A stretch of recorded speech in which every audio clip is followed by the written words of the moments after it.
Muy buenos días chicos, hoy vamos a hablar un poquitito de los movimientos artísticos o las expresiones artísticas plásticas surgidas desde 1960 en adelante, que tienen como una característica principal, así mencionando a grandes rasgos, es que todas se desarrollaron durante la Segunda Guerra Mundial, ¿sí? Y vamos a hablar un poquitito de lo que sería el minimalismo. Y la mayoría de estas expresiones artísticas, como el minimalismo, ustedes seguramente ya habrán tocado ya en artes plásticas o habrán hecho un dibujo de él, ¿sí? Y lo que nosotros vamos es hacer hoy es vamos a aprender un poquitito sobre ello y vamos a aprender también sus características específicas. Bien, empezamos entonces. Vamos con el minimalismo. El minimalismo es una corriente artística contemporánea que surgió en Estados Unidos durante los años 60 aproximadamente y que su fundamento principal o lo más principal dentro de sus obras es que utilizan solo los elementos mínimos y básicos en las representaciones gráficas que ellos realizan en sus dibujos. O sea que evitan todo lo que sería todo tipo de adorno o ornamentación que se pueda agregarle al dibujo. Es un dibujo simple y sencillo, ¿sí? No tiene muchas variaciones. Utiliza la geometría principalmente para buscar una mayor expresividad con los mínimos recursos que emplea, ¿sí? Y básicamente tiene una crítica o está en contra de lo que sería el pot art, que vamos a ver un poquitito más adelante. Bueno, pero la característica principal del minimalismo es que el diseño o la estructura de la misma tiene que estar lo más simple y lo más reducido posible.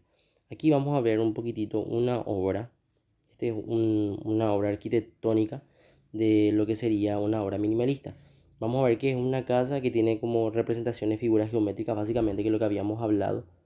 Tiene colores muy mínimos, resalta más los colores puros monocromáticos, que son básicamente colores oscuros o eh, como el del fondo, ¿verdad?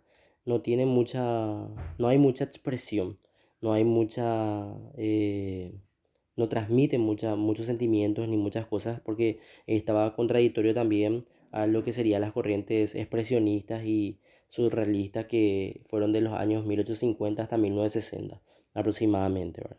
Esto ya es como algo más, un poco más moderno a lo que sería eso. Bien, se expresa con la ausencia de ornamentos, que es lo que habíamos visto. Es una casa súper sencilla, no tiene ninguna casi de variación absoluta, o sea que es bastante muy simple. Buscan reducir todo lo que sería la alusión simbólica, el color, el volumen o el espacio y todo ese tipo de cosas, tratan de minimizar al máximo. Bien, como les había dicho, utilizan pinturas monocromáticas principalmente y niegan cualquier tipo de ilusión o cualquier tipo de pigmento que pueda generar algo específico en el observador. Y utilizan materiales lo más mínimo posible, es una característica principal. Eh, Básicamente no tiene mucha forma y eso es la característica, eso es lo que más resalta dentro de sus obras. Bien, vamos entonces al siguiente expresión artística o la siguiente expresión artística, que es el hot art. Y el hot art es básicamente una ciencia óptica que consigue efectos estéticos utilizando líneas paralelas a contrastes cromáticos, ¿sí? Es un tipo de arte, vamos a decirle, totalmente abstracto. Casi siempre geométrico y también no se preocupa de que, por ejemplo, el espectador pueda causarle algún tipo de expresión, algún tipo de emoción, algún tipo de sentimientos también. Es así sencillo, es como el minimalismo también, ¿sí? En ese aspecto. Busca más bien una actitud activa por parte del observador, eh, porque la persona básicamente tiene que estar moviéndose para poder captar la imagen. En este caso acá vemos el dibujo, ¿sí? Eh, y así vemos y está quieto, totalmente estable. Vamos a ver que tienen bastantes líneas paralelas, ¿sí? Que se cruzan. Utiliza colores cromáticos puros en sus fondos, como el negro y el blanco en este caso, ¿sí? Pero no causa. Pero si nosotros vamos y hacemos un giro sobre el celular, por ejemplo, vamos a darnos cuenta que existe una especie de movimiento de acuerdo al ángulo que nosotros vamos observando. Y esa es una de las características principales justamente de lo que sería el Odd Art, ¿sí? Eh, Dice que algunas de sus características son que están derivadas de la abstracción geométrica, que es lo que vimos por las formas de las líneas y el círculo que tiene. Son obras físicamente inmóviles, con efectos de profundidad y movimiento, que es lo que vemos en el dibujo también, y utilizan los colores, la luz y las sombras con una gran habilidad. Contrastes marcados cromáticos, que pueden ser biocromáticos o polis. Y utilizan generalmente figuras geométricas como los rectángulos, el triángulo, el círculo o los cuadrados. Eso para conocer algunas de sus características. Y los representantes, el principal es Víctor Vasarely, ¿sí? Que es considerado el padre del arte óptico. Y también otros destacados como Antonio Lizarazu, Balouet, Brigitte Riley, Trion Supernova, Jacob Takei, Richard Anuskerwitz, Michael Kinder y otros más. Entonces ese es el Odd Art. Seguimos entonces y vamos con otro que es súper conocido, que es el Pot Art. Y el Pot Art, digamos que surge a mediados del siglo XX en Londres, en Inglaterra, y posteriormente en los años 50, 1950, se traslada a lo que sería Nueva York. La característica principal del Pot Art es que toma aspectos de la vida cotidiana, ¿sí? Como personajes, espectáculos, y más se basa en lo que sería la parte comercial o la parte política. Busca básicamente esa sensación de venta de productos y cosas así. Por eso vamos a ver que la mayoría de las obras de Pot Art tienen un sentido de publicidad o cosas así como esta que vemos acá. Este es un diseño elaborado básicamente en Pot Art. Bien, ¿cuáles son las características entonces de este movimiento? Primeramente, que hay mucha publicidad de objetos cotidianos, se emplea en la expresión del arte urbano en el que se vive, por lo que con frecuencia se usan productos y utensilios cotidianos como lata de refresco, cervezas, revistas, secadoras, tijeras. Empleo de personajes famosos, se caracteriza por el uso de imagen de personajes famosos en el momento de sus obras. Por ejemplo, así cuando venden algún tipo de producto, qué sé yo, un perfume y te ponen un hombre con un físico esbelto, una mujer con un físico esbelto, ¿verdad? Para venderte el producto. Ahí estamos hablando de este tipo y generalmente son personajes o bellos en teoría y famosos.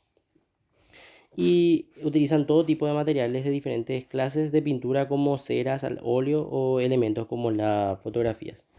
Lo que hay que entender es que en la manifestación plástica, básicamente ellos dice que se basan por varios factores como lo que son lo de consumo y la tecnología, el ocio, las modas y la democracia. Y todo eso es lo que ellos quieren palpar dentro de sus imágenes. O sea, todo es fabricado, empaquetado y listo para venderse. Eso es lo que básicamente ellos buscan. Y decían los artistas de pot art suelen decir que el arte ya no imita la vida, sino que es la vida que imita el arte, ¿sí? Y eso básicamente ellos trataban de plasmar dentro de sus diseños.